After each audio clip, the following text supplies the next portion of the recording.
Good morning. Welcome to today's video. Today I'm filming a day in my life type vlog style video to show you what a typical day in our life looks like. I'm sharing with you my routine with my 3-month-old daughter Ellie, and it always starts off with snuggles and cuddles in bed. We spend about 10 to 15 minutes in bed in the morning. I get her out of her bassinet. We will sing, we will talk. We just hang out for about 10 to 15 minutes before we go into the living room for bottle number 1. While Ellie is having her bottle, I'm just watching something on TV. I recently started rewatching Schitt's Creek and I forgot how much I love that show. I love that show so much. It is just such a feel-good show. So while she is enjoying her bottle, I am enjoying all things Moira Rose. I'm going to share her schedule and her routine in depth a little bit later into this video. I will do a deep dive of what we are doing for her schedule and for her routine. Mind you, she's only 3 months old, so we're strict enough, but not like super strict. In the meantime, I will just tell you that we do follow the wake, eat, play, sleep schedule. So we will eat, then we'll play for a while, read books, we'll sing to each other, do anything that is play related, and then she'll go down for a nap, and we just kind of repeat that schedule of waking, eating, playing, and sleeping. After she has played for quite some time, we'll go downstairs and I will rock her, I will swaddle her, and then lights out, put her into her bassinet, and hope that she takes a really good nap. She is only 3 months old, so her naps are pretty inconsistent, something that we are definitely working on, but I will again touch upon that a little bit later during that segment of this video. When Ellie goes down for her nap, I go into the kitchen and I usually start making breakfast. I always make my morning coffee, which has been one of my favorite things, something that I look forward to every single day. I've just been having so much fun making coffees lately. I feel like my very own little barista, and let me tell you, I've gotten like really good at it. Not trying to like toot my own horn, but I feel like I've gotten quite professional. So I will make my morning coffee, I will make breakfast, and then every day is a little different. One thing that Adam and I have really done well with this time around, we really try to pick up the entire house before we go to sleep that night, so that when I wake up in the morning, I don't feel like there's clothes everywhere and dishes everywhere and like a ton of vacuuming to do. It's really nice to get like a lot of the housework stuff done before we go to sleep. Does it happen every single night? No, there are many nights that we are just so spent that we completely neglect all the household chores at nighttime and just decide to do it in the morning. We regret it in the morning, but you know, sometimes you just need that extra little break, and we definitely take breaks when we need them. So this morning everything was already done, so I made myself some breakfast. I've been obsessed with this creamed kale. So obsessed with it. So I am just eating breakfast, standing up per the usual. Why am I like this? When I actually have a chance to sit down, I still stand up and eat. Am I alone with this one? Please let me know in the comments. I'm forever eating standing up. Every day looks a little different. Today, look at Jax just waiting for me to drop some food.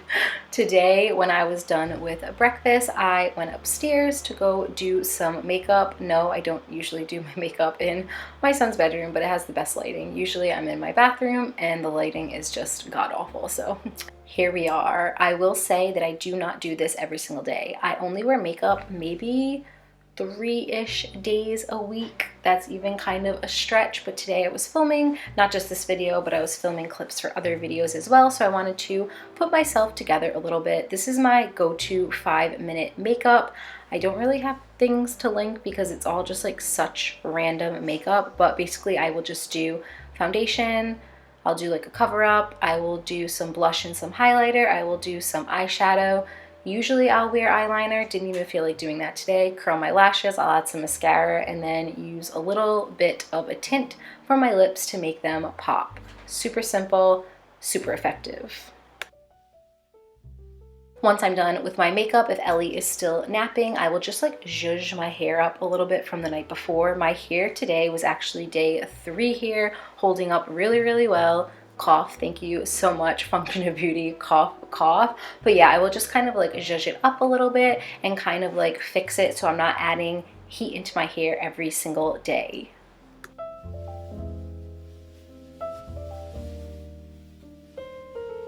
Today's video is sponsored by Function of Beauty. Function of Beauty, y'all. I am so excited to be working with Function of Beauty. Anytime I have the opportunity to work with this brand, my heart skips a beat because this is truly a brand that I use in my every single day life. I've been using Function of Beauty products in my hair exclusively for just about 3 years now, and my hair has been thriving. My hair has never been better. If you are unfamiliar with Function of Beauty, I'm going to link all their information in the description below, along with a link to save you some money off of your purchase.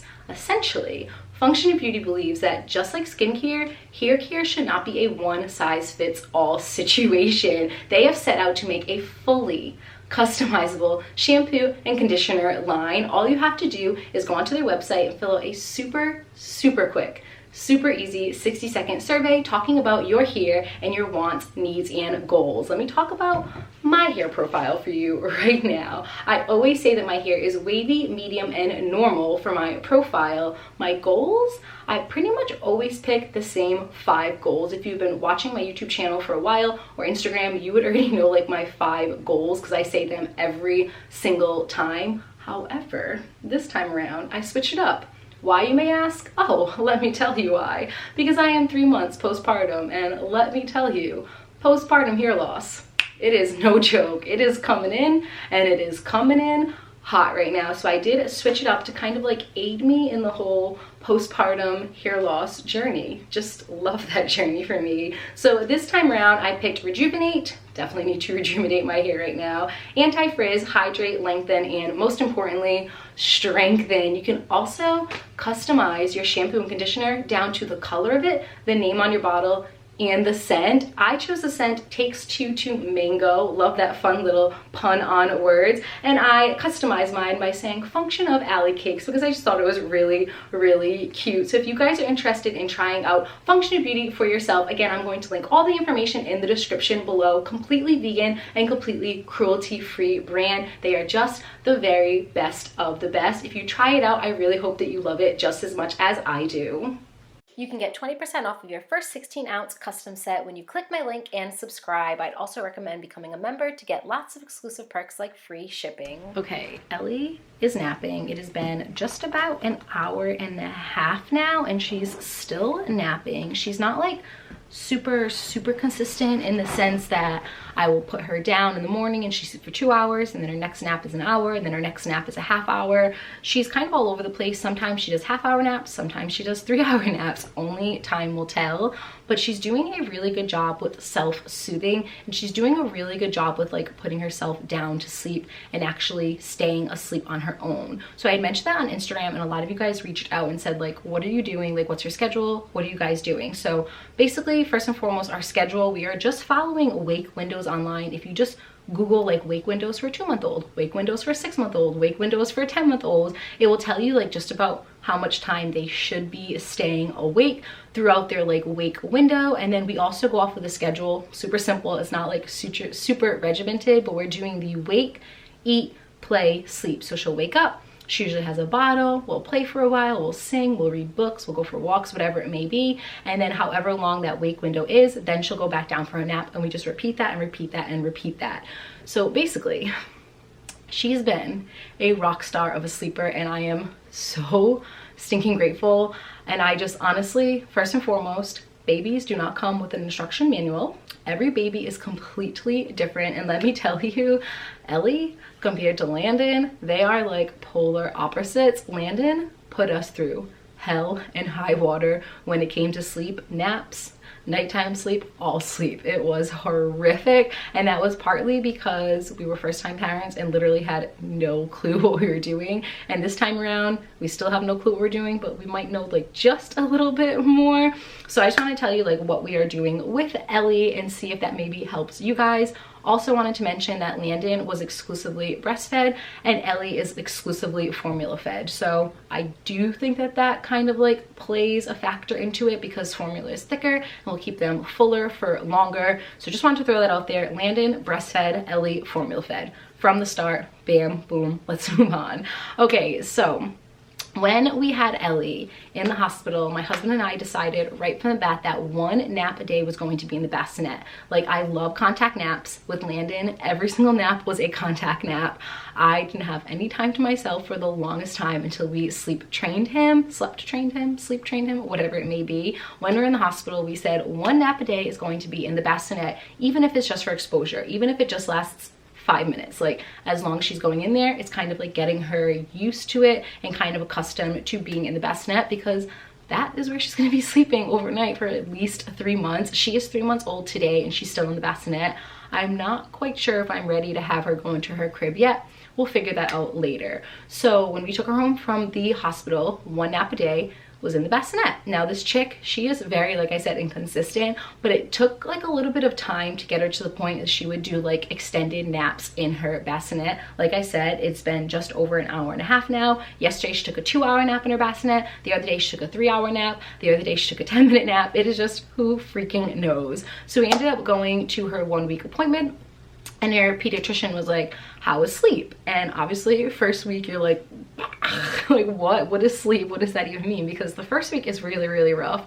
So we were just joking around with our pediatrician. We're like, when can we sleep train this child? Like, totally just joking. And our pediatrician looked at us. He was like, well, you can start sleep training her now if you would like. And I was like, excuse me, come again? She's 1 week old. And he was like, just start with really good sleep practices. Like, start with those every single day, and eventually it'll just fall into place. So what I'm going to tell you right now is so textbook. It's like what everybody has read about online is what we have read about online with Landon, but we just didn't follow it. I guess my one suggestion would be to be strict with it, or as strict as you would like to be. This is your child. You choose your own path for your child and your family. But if you really want a child who's going to like sleep, hopefully, and sleep like well, I just think that you have to be a little strict with it, because we were not strict with this at all with Landon, and it showed. So with Ellie, we're just following all of these sleep practices, and we're just being really strict with them. So putting her down when she is drowsy, not fully awake, I think is the most important one, which is also the hardest one, because obviously when you put a baby down, when they're drowsy in the beginning, they just cry, and your instinct is just to pick them up and soothe them. But with Ellie, we just really wanted her to learn how to self-soothe. So we would put her down for every single nap and nighttime sleep when she was slightly awake, like slightly drowsy, not completely sleeping. We always had her swaddled. We had the room dark. We have the sound maker on. We had the room at a good temperature, like all the things you can read online. We just actually followed them this time around. Another thing that our pediatrician had mentioned, and this is a big one, definitely not for everyone, was not for me with Landon, is for me now with Ellie. You just figure out what works best for you. But if she starts to cry when we put her down for a nap after like 10, 15, 20 minutes, we do not pick her up. I think that is the biggest thing that has helped us this time around, to really help her to learn how to self-soothe. Our like nap window is about an hour. So we want her in the bassinet for at least an hour, whether she's napping on her own for the hour or somebody is helping her to nap for an hour. We want it to be at least an hour. Anything over an hour, bonus, jackpot, that's awesome. But for example, if we put her down and she sleeps straight through for an hour and then she wakes up, we'll pick her up, okay, nap is over. But if we put her down for a nap and within 15 minutes she starts waking up, we will not pick her out of the bassinet for that full hour. So we will go down there and we will soothe her and help her to learn how to self-soothe, but we won't take her out of the bassinet for at least an hour. So put her down, 15 minutes pass, she starts crying. I go down there, I give her about like 3 to 4, 5 minutes to try to work it out on her own. If she doesn't work it out on her own after that, I will go down and I'll just like rub her chest. If she missed her binky, I might put her binky in her mouth. She's actually pretty good with the binky, but I'll like rub her chest and I just talk to her and I'll say like, Ellie, mommy's right here, as I'm like rubbing her chest. Sometimes I like rub the temple of her head and I'll just say, mommy's right here, you're not alone, I'm right upstairs, but it's nap time. And I'll talk to her and then I'll go back upstairs. And then if she's still crying, I give it another 3 to 5 minutes. I go down and we just repeat the process and repeat the process. And it's not gonna happen like instantly. It took a solid week of us doing that. And now it's to the point that if she wakes up like 20 minutes into it, I'll just go down to her, I'll rub her chest, rub her temple, talk to her, I'll go back upstairs, and she usually puts herself right back down to sleep. Overnight, again, she is formula fed, not breastfed. I want to make sure that that is like thrown out there. But overnight we put her down at 8 o'clock and she usually doesn't wake up at all, like not even stir until like 3:34, 4:35, 5:30ish. We'll do another bottle and then she'll go back down. So if she does wake up in the middle of the night, we're not realizing it because we're sleeping. And if she does wake up in the middle of the night, she's just putting herself back down. So yeah, that is, oh, she's actually starting to wake up right now. Like, that was a pretty good nap. So go Ellie, go Ellie, go Ellie, go. That is like our little schedule. Our pediatrician had said, like, whenever you put your son down to sleep, that's the time that Ellie goes down to sleep. So with Landon, we didn't put him down the first couple of months, I think until like 10:30, like sometimes 9:30, 10:30, 11. This time around, Landon's bedtime is 8 o'clock. We get him ready around like 7:30. He's usually in his crib by 7:45 and lights out by like 8. He's usually sleeping right around that time. Sometimes he talks to his animals for like a solid hour. But our pediatrician had mentioned, like, whatever your schedule is for your son, follow with Ellie. Like, do the bath time, but do the books, do the cuddles, do the songs, and do the nighttime. So once Landon goes into his crib, if he's talking to his animals, whatever it may be, that's when we start nighttime with Ellie, and we'll take her, have her bottle, kind of play with her a little bit, and then she goes into her crib no later than 8 o'clock. So yeah, that's everything that I have for that. A lot of you guys were asking me on Instagram, so I wanted to kind of like put it into perspective, but I really want to share that, like, what's working for us right now, in a week it might not work for us. There are so many like sleep factors. I think sleep is one of the hardest parts of being a parent. But yeah, those are the things that we follow. We're just trying to like listen to our pediatrician and kind of go off of like what he was saying, as well as like what we feel works best for us. Okay, now she's like really waking up. I have to go. After Ellie's nap, we usually go upstairs into her bedroom. This is when we will get dressed. I usually do not put clothes on her until after her first nap. She usually just stays in her pajamas until her first nap is over, and then once she is dressed, we will do whatever it is for playtime. We did some tummy time this time around. We read a bunch of books. I love this book so much. If I can recommend any book, this book is so precious. It is called If I Could Keep You Little. I will link it in the description below. It is just, oh, it is such a beautiful book. I used to love reading it with Landon, and now I am carrying that tradition over with Ellie. I am very, very invested in reading books to my kids. Pro tip, well, maybe not pro tip, because I am not a professional, nor am I a speech pathologist. However, I am a teacher, so I do feel like I have some professional background on this topic, but I truly believe reading to your babies is just so beneficial and introduces such a wide range of vocabulary, which is greatly going to help them verbally down the road. On any given day, my goal is to always read at least 5 books to both Landon and to Ellie. Some days more, some days less. The weather has been beautiful lately. It was just about 60 degrees today, which is practically 80 or 90 degrees in Rhode Island standards, because it has been about 20 degrees in this state for so long. So we are taking advantage of all of these nice days and getting in as many outdoor walks as we possibly can. I get a lot of questions about the stroller that I have. We have the single to double Hello Mockingbird stroller. It's like the Up Baby dupe, but for far less money.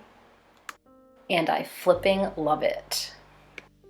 After our walk, we came home for bottle number 2, and after bottle number 2, the day just gets really repetitive. Some days I feel like the entire day goes by so fast and I'm like, where did the day go? And then other days I'm like, oh my god, it's only 10 o'clock and we've already done tummy time 15 times. I've already sang We Don't Talk About Bruno 50 times. We've already done that play 90 times. My lord. 'Cause I love you, a bushel and a peck. A bushel and a peck and a hug around my neck, a hug around my neck, and a barrel and a heap, barrel and a heap, and I'm talking in my sleep about you. About me?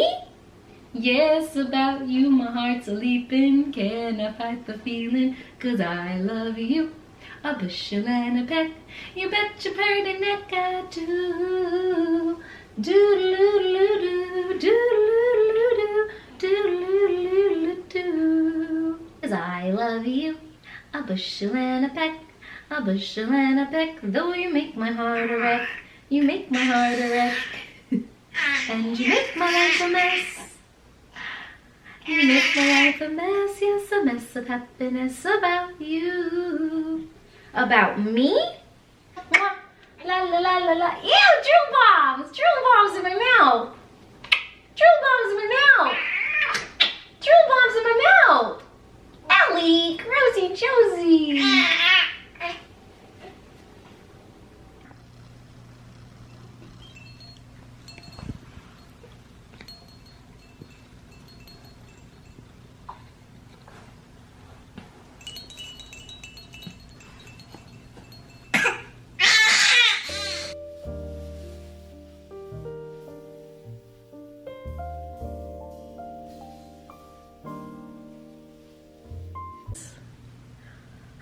princess. Hi, tummy time. Yes, sweet girl. Oh, wow. I love that story. Can you tell me more? Can you tell me more? What else happened, Ellie? Next nap of the day, Ellie was not feeling it at all. I did have to go down there several times. I think it took me 4 attempts until she actually put herself to sleep. So I guess she's not like 100% self-soothing herself because I am helping her. I am aiding her in the self-soothing department, but I did talk to her pediatrician about naps, and he said that like naps don't really fall into place until about like 3 to 4 months old, and we're just about 3 months now. So I'm going to help her as much as I can until she is completely self-soothing independently, which will hopefully be sooner than later. While Ellie is napping, I made myself some lunch. I also just wanted to throw out there that she did have a contact nap on me. I just didn't film that because it's kind of like intimate. I like to do a little bit of skin to skin time when we are doing contact napping. So one of the naps in between this one and the previous one, we had a contact nap. So not every single nap is in the bassinet. I like one contact nap a day because it is just so precious to me. So I'm going to wrap up the video here. Ellie went down for her nap. I made myself some lunch. I made some brown rice with Brussels sprouts, olive oil, and some Parmesan cheese. And then I worked on my computer for a little bit, snuggled up with Jax, and waited for her to wake up. Once she woke up, we went to go get her brother from childcare, and we spent the rest of the night together as a family once Adam got home from work. So that is it for today's video. I hope that you guys enjoyed. I can't wait to film another one of these when she's like maybe 6 months. It's really fun to look back at these and see how much has changed in such a short amount of time. Thank you all so much for being here and for supporting me. I hope that you guys, again, enjoyed today's video. I love you so much. I hope that you're having a beautiful day, and I look forward to talking to you all soon. Bye, friends.